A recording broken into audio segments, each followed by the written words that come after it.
கர்த்தருடைய பரிசுத்த நாமம் மகிமைப்படுவதாக. இந்த நாளில் இந்த காலை வேளையிலே கர்த்தர் நம்மை அவர்கள் பலப்படுத்தும்படியே நமக்கு தருகிற வார்த்தை ஏசாயா தீர்க்கதரிசன புஸ்தகம் அதனுடைய 52வது அதிகாரம் அதனுடைய 1வது வசனம். எழும்பு எழும்பு சீயோனே, உன் வல்லமையை தரித்துக்கொள். பரிசுத்த நகரமாகிய எருசலேமே, உன் அலங்கார வஸ்திரங்களை உடுத்திக்கொள். விருத்த சேதனம் இல்லாதவனும் அசுத்தனும் இனி உன்னிடத்தில் வருவதில்லை. கர்த்தருடைய பரிசுத்த நாமம் மகிமைப்படுவதாக. இந்த வசனத்தை கொண்டுதான் தேவ தரிசனங்களாகி நம்மை இன்று அவர்கள் பலப்படுத்துகிறார். இந்த வசனம் அநேக ஆவிக்குரிய அர்த்தங்களை தேவ பிள்ளைகளாகி நமக்கு கற்றுத்தந்தாலும் இன்று ஒரு பிரதானமான காரியத்தை தேவன் இந்த வசனத்திலிருந்து தேவ பிள்ளைகளாகி நாம் அறிந்து கொள்ளும்படியாய் நம்மோடு கூட சில காரியங்களை அவர் பேசி உணர்த்த போகிறார். அதுதான் எழும்பு எழும்பு சீயோனே, உன் வல்லமையை தரித்துக்கொள்.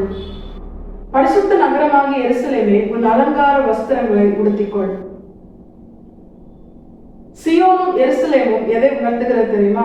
தேவபிள்ளைகளாகி நம்மை தான் தெரிந்து கொள்ளப்பட்டவர்கள், கர்த்தர் விரும்பி வாசம் பண்ணும்படியா தெரிந்து கொண்ட தேவஜனங்களாகிய நம்மை தான் இது உணர்த்துகிறது. நம்மை பார்த்து கர்த்தர் சொல்லுகிறார், உன் வல்லமையை தரித்துக்கொள், உன் அலங்கார வஸ்திரங்களை உடுத்திக்கொள். தேவ பிள்ளையே, வல்லமை என்பது பரிசுத்த ஆவியானவரை உணர்த்துகிறது. பரத்திலிருந்து அருளப்பட்ட பலன் நமக்கான வல்லமை பரிசுத்த ஆவியானவரை உணர்த்துகிறது. அலங்கார வஸ்திரம் நமக்காக நம்மை அலங்கரிக்கும்படியாக நாம் ஆராதிக்கிற நம்முடைய ஆண்டவராக இயேசு கிறிஸ்து நமக்கு தந்த அலங்கார வஸ்திரம் தான் ரட்சிப்பின் வஸ்திரம். பரிசுத்த ஆவியானவரால் பலப்படுத்தப்பட்ட ரட்சிப்பின் வஸ்திரத்தினால் அலங்கரிக்கப்பட்ட தேவஜனமே, உன்னை பார்த்துதான் கர்த்தர் சொல்லுகிறார், எழும்பு எழும்பு. அது ஏன் 2 வாட்டி எழும்பு அப்படின்னு சொல்றார் தெரியுமா? தேவர்களாகி நாம் முடங்கி இருப்பது தேவ சித்தம் அல்ல. நாம் முடங்கி ஒரு ஓரத்துல சோர்ந்து அழுது எதுக்குமே என்னால பிரயோஜனம் இல்லை அப்படின்னு சொல்லி வாழ்க்கையை வெறுத்து கிடப்பதற்காக அல்ல தேவன் நம்மை அழைத்தது. கர்த்தர்க்கென எழும்பி பிரகாசிக்கும்படியா, கர்த்தர்க்காக எழும்பி செயல்படும்படியா, சர்வ வல்லமையுள்ள தேவன் நம்முடைய தேவன் என்று, அவர் ஒருவரே தேவன் என்று மற்றவர்கள் அறிந்து கொள்ளும்படியா அவரை பிரஸ்தாபப்படுத்த தேவ ஜனமே, நீ எழும்பு என்று கர்த்தர் சொல்லுகிறார். எழும்பி பிரகாசி, உன் ஒளி வந்தது, கர்த்தருடைய மகிமை உன் மேல் உதித்தது. இருள் பூமியையும் காரிருள் ஜனங்களையும் மூடும், ஆனாலும் உன்மேல் கர்த்தர் உதிப்பார் என்று வேதம் சொல்லுகிறது. இந்த இடத்துல ஆண்டவர் 2 முறை எழும்பு எழும்புன்னு சொல்றது என்ன காரணம் தெரியுமா? தேவனை உறுதிப்படுத்துகிறார். நீ எழும்பு. ஒரு வாட்டி சொல்றாருன்னா நமக்கு ஏதாவது ஒரு சந்தேகம், என்ன பார்த்தா ஆண்டவர் சொல்லலாம் அப்படின்னா மறுபடியும் சொல்றாரு, நீ எழும்பு எழும்பு எழும்பு சீயோனே, உன் வல்லமையை தரித்துக்கொள். பரிசுத்த நகரமாகி எருசலேமே, உன் அலங்கார வஸ்திரங்களை உடுத்திக்கொள். இப்படிப்பட்ட ஒரு பலப்படுத்துகிற வார்த்தை மனுஷன் அல்ல, உலகத்தில் உள்ள எந்த அதிகாரியும் அல்ல, சர்வ வல்லமையுள்ள தேவன் நம்மை பார்த்து சொல்லுகிறான். அவர் சொல்ல ஆகும், அவர் கட்டளையிட நிற்கும். ஒருவேளை நம்முடைய உண்மையான நிலை பலனற்று ஒரு ஓரத்துல அழுதுட்டே இருக்கிற அப்படிப்பட்ட ஒரு நிலையா இருந்தாலும், எதற்குமே பயனில்லாத ஒரு நிலையா இருந்தாலும், கர்த்தர் ஒரு காரியத்தை சொன்னாரேயானால் அது அப்படியே ஆகும். பராக்கிரமசாலியே, கர்த்தர் உன்னோட இருக்கிறார் என்று கர்த்தர் கிதியோனை பார்த்து சொல்லும் பொழுது, கிதியோன் எந்த நிலையில் இருந்தார் தெரியுமா? பயந்து போய், மீதியானியர்களுக்கு பயந்து ஆலைக்கு சமீபமாய் கோதுமையை போராடித்துக் கொண்டிருக்கிறான். பயந்து போய் இருக்கிறவனை பார்த்து கர்த்தர் சொல்லுகிறார், பராக்கிரமசாலியே என்று. அதன் பிற்பாடு கிதியோன் பயப்படுகிறமாய் அறியப்படவில்லை, பராக்கிரமசாலியாய் தான் அறியப்பட்டான். மீதியானியர்கள் அவனை குறித்து, இது யோவாசின் குமாரன் ஆகிய கிதியோனுடைய பட்டயமே என்று சொல்லி கிதியோனை குறித்த கலக்கம் அவர்களின் இருதயத்தை பிடிக்க கர்த்தர் அவனை அவர்களுக்கு முன்பதாக அவர் அவனை குறித்து சொன்ன அந்த வார்த்தையின்படியே பராக்கிரமசாலியாய் அவர் நிறுத்தினார். இதைதான் கர்த்தர் இன்று நமக்கும் காண்பித்து தருகிறார். நம்மை பார்த்து நம்முடைய தேவன் சொல்லுகிறார், எழும்பு எழும்பு சீயோனே, உன் வல்லமையை தரித்துக்கொள். பரிசுத்த ஆவியானவரால் பலப்படுத்தப்பட நீ உன்னை அர்ப்பணிக்க வேண்டும். பரிசுத்த நகரமாகி எருசலேமே, உன் அலங்கார வஸ்திரங்களை உடுத்திக்கொள். தேவ பிள்ளைகளாகிய நாம் ரட்சிக்கப்பட்டவர்கள் என்று மற்றவர்களும் அறிந்து கொள்ளத்தக்கதால் உள்ளும் புறமும் ரட்சிப்பை வெளிப்படுத்த நாம் ஆயத்தமாக இருக்க வேண்டும். தேவனுடைய பாதத்தில் நாம் அதற்காக அர்ப்பணிக்க வேண்டும். ஒவ்வொரு நாளும் ரட்சிக்கப்பட, பரிசுத்த ஆவியானவரால் பலப்படுத்தப்பட, இப்படிப்பட்ட ஒரு அனுபவத்திலே நீ மாறும் பொழுது கர்த்தர் நமக்கு தருகிற வாக்குத்தத்தம் என்ன தெரியுமா? விருத்த சேதனம் இல்லாதவனும் அசுத்தனும் இனி உன்னிடத்தில் வருவதில்லை. இது எதை உணர்த்துகிறது? விருத்த சேதனம் இல்லாதவன் கர்த்தருடைய ஜனத்தை சார்ந்தவன் அல்ல, அசுத்தன் பரிசுத்த ஜனத்தை சார்ந்தவன் அல்ல. இது எதை உணர்த்துகிறது தெரியுமா? இதை சிம்பிளா சொல்லணும்னா, சத்துருக்கள் இனி உன்னிடத்தில் கடந்து வருவது இல்லை, போராட்டங்கள் இனி உன்னிடத்தில் வருவது இல்லை, பிசாசின் கிரியைகள் இனி உன்னிடத்தில் வருவது இல்லை. நீ எழுந்து பிரகாசின் ஆண்டவர் சொல்றார், நீ எழுந்து செயல்படும் ஆண்டவர் சொல்றார். இனி உன்னுடைய வாழ்க்கையில சத்துருவின் உட்புகுதல் இருக்காது, பிசாசினால் ஏற்படுகிற போராட்டம் இருக்காது. இதைதான் கர்த்தர் நமக்கு வாக்கு பண்ணுகிறான். இப்ப நமக்குள்ள ஒரு கேள்வி எழும்பும். இதை கேட்கும் பொழுது நிச்சயமா ஒவ்வொருவருக்குள்ளேயும் இந்த கேள்வி வரும். இப்ப இனி எனக்கு போராட்டமே இல்லையா? இனி எனக்கு பிரச்சனையே இல்லையா?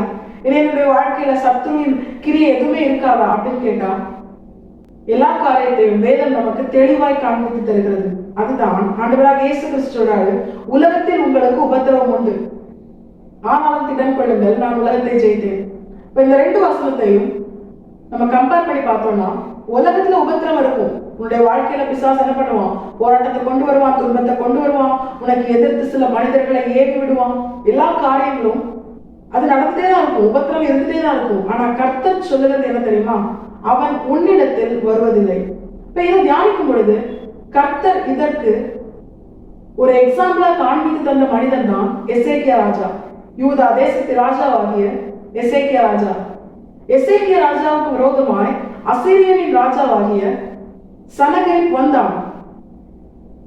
ஆனா அவனை குறித்து ஆண்டவர் சொன்ன வார்த்தை என்ன தெரியுமா? அவன் இதற்குள்ளே பிரவேசிப்பதில்லை, அவன் இதற்குள்ளே அம்பு எய்வதும் இல்லை, கேடயத்தோடும் பட்டயத்தோடும் அவன் இதுக்கு முன்னாடி வந்து நிற்க போட மாட்டான். சத்துரு எதிர்த்து வந்தது உண்மைதான், ஆனா அவன் உன்னிடத்தில் வருவதில்லைன்னு ஆண்டவர் சொல்றான். அப்ப இந்த நேரத்துல ஆண்டவர் நமக்கு தெளிவாய் காண்பித்து தருகிற காரியம் தான், போராட்டம் இருக்கும், பிரச்சனை இருக்கும், சத்துருக்களாய் மனிதர்கள் ஏவி கிரியை செய்வாங்க, எல்லாமே நடக்கும், உலகத்துல உபத்திரம் இருக்கும். ஆனா அது உன்னை அணுகாது, அது உன்னிடத்தில் வராது. உன் எல்லைக்குள்ளே சத்துருவின் பாத சுவடுகள் நிச்சயமாய் வராது. சத்துருவின் மூச்சு காத்து கூட உன் எல்லைக்குள்ள வராது. எப்படி அக்கினி சூளைக்குள்ளே அதன் நடுவிலே சாத்ராக் மேஷாக் ஆபேத்நேகோ இருந்தாலும் அவர்கள் வஸ்திரத்தில் அந்த அக்கினியின் மனம் கூட வீசவில்லை, அக்கினி அவர்கள் மேல் பேலன்ஸ் செய்யவில்லை, உபத்திரவம் அவர்களிடத்தில் வரவில்லை. சிங்க கெபிக்குள்ள தானியேல் இருந்தார், ஆனா சிங்கத்தால அவரை நெருங்க முடியல. ஏன்னா தேவன் தம்முடைய தூதரை கொண்டு சிங்கத்தின் வாயை கட்டி போட்டார். இதுதான் கர்த்தர் நமக்கும் இன்று காண்பித்து தருகிறார். இது நம்முடைய வாழ்க்கையில நமக்கு செய்யவும் அவர் வல்லவர், போதுமானவர், உண்மையுள்ளவருமாய் இருக்கிறார். நம்முடைய தேவன் அதை நமக்கு செய்ய ஆயத்தமாய் இருப்பதினால் தான் மீண்டும் ஒரு விசை அதை நமக்கு காண்பித்து தந்து நமக்கு நினைப்பூட்டுகிறார். இனி துஷ்டன் உன் வழியாய் கடந்து வருவதில்லை, அவன் முழுவதும் சங்கரிக்கப்பட்டான். அதனால இனிமே தேவர்களாகி நாம் போராட்டமோ உபத்திரமோ பிரச்சனையோ ஏதாவது ஒரு விஷயமோ நமக்கு விரோதமா எழுதி கிரியை செய்யறது போல இருந்தாலும், உலகமும் மாம்சம் பிசாசு எந்த ஒரு காரியம், எந்த ஒரு பிரச்சனை நமக்கு விரோதமா எழுதினது போல இருந்தாலும், நமக்கு தேவன் தந்த வாக்கின்படி அது நம்மிடத்தில் வராது, அது நம்மை அணுகாது, அது நம்மை சேதப்படுத்தாது. அது ஒண்ணும் இல்லாம அது திரும்பி போயிடும். தேவன் எப்படி சனகரிப்பை செத்த முகமாய் திரும்பி போக வைத்து அவன் தேசத்திலே அவன் தேவர்களின் கோவிலை அவன் பணிந்து கொள்ள செல்லும் பொழுது அவன் கர்ப்ப பிறப்பை கொண்டே தேவன் அவனை கொன்று போட அவர் சித்தமாயிருந்தாரோ, அதே போல நமக்கு விரோதமாய் எழுப்புகிற எல்லா காரியத்தையும் அது நம்முடைய நிழலை கூட தொடாதபடிக்கு கர்த்தர் நம்மை பாதுகாத்து அதை செத்த முகமாய் சத்துருவை திரும்பி போக பண்ணி அவன் இடத்திலே அவனை அழித்து போடுவதுதான் நம் தேவனுடைய அவருடைய ஸ்டைல். நாம் ஆராதிக்கிற நம்முடைய தேவன் அவர் சர்வ வல்லமுள்ளவர். அவருடைய செய்கையும் அவருடைய கிரியைகளையும் ஆராய்ந்து முடியாது, அவ்வளவு மகிமையா யாராலும் கிரகிக்க கூட முடியாத அளவுக்கு எல்லாவற்றையும் செய்ய நம்முடைய தேவன் வல்லவர், போதுமானவர், உண்மையுள்ளவருமாய் இருக்கிறார். தேவர்களாகி நாம் இதை உணர்ந்து எந்த சூழ்நிலைக்கும் பயப்படாமல் கர்த்தருக்காக அவருடைய பரிசுத்த தேவ ஜனமாய் பரிசுத்த ஆவியானவரால் பலப்படுத்தப்படவும் ஒவ்வொரு நாளும் ரட்சிப்பின் அனுபவத்தை உள்ளும் புறமும் நாம் வெளிப்படுத்தி அதை வஸ்திரமாய் தரித்துக் கொள்ள நாம் நம்மை முழுமையாய் கர்த்தரை பாதத்தில் அர்ப்பணிப்போம். தேவன் தாம் சொன்னபடியே நம்மை பத்திரமாய் பாதுகாத்து நம் வாழ்க்கையை நமக்கு தேவன் தந்த வாக்குத்தத்தத்தை அவர் நிறைவேற்றி நம்மை உயர்த்தி நம்முடைய வாழ்க்கையை சர்வவல்லமையுள்ள தேவன் மகிமைப்பட அவர் போதுமானவராய் இருக்கிறார். நிச்சயமாய் அதை செய்து முடிப்பார். கர்த்தர் இந்த வசனத்தை கேட்ட நம் அனைவரையும் ஆசீர்வதித்து வழிநடத்துவாராக. கர்த்தரை பரிசுத்த நாமம் மட்டுமே மகிமைப்படுவதாக. மரணாதா, இயேசு வருகிறார். ஆயத்தமாம் பிறரை ஆயத்தப்படுத்துவோம். ஆமென். பலன் ஒன்றுமில்லை என்று நான் அறிவேன், அவர் பலனின்